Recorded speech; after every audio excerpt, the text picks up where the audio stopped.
Attitude बदलला पाहिजे. Okay. काही प्रश्न विचारतो. तुमचं होम लोन आहे? हां. किती ई-एम-आय भरताय साधारण? 15,000 महिना. किती वर्षांपासून भरताय? 10 वर्ष झालेत. किती वेळा बाउन्स झालाय?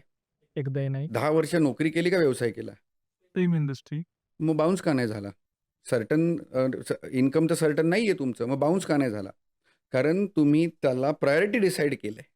घर ही माझी प्रायोरिटी आहे. घराचा ई-एम-आय माझी प्रायोरिटी आहे. इन्व्हेस्टमेंट ऑप्शनल आहे. केलं तर केलं, नाही केलं तरी चालणार आहे. हां, हां. माझा ॲटिट्यूड इथे चुकतोय. मी इन्व्हेस्टमेंटला सेकंडरी बघतोय. जेव्हा की क्रिएटिव्ह फील्ड, सेल्फ एम्प्लॉईड ह्यांना फायनान्शियल प्लॅनिंग, इन्व्हेस्टमेंटची खूप जास्त गरज आहे. कोण तुम्हाला येऊन जबरदस्ती गळ्यावर चाकू ठेवून सांगणार नाही इन्व्हेस्टमेंट कर, फायनान्शियल प्लॅनिंग कर, रिटायरमेंट कर, पेन्शन प्लॅन कर. कोणीही सांगणार नाही.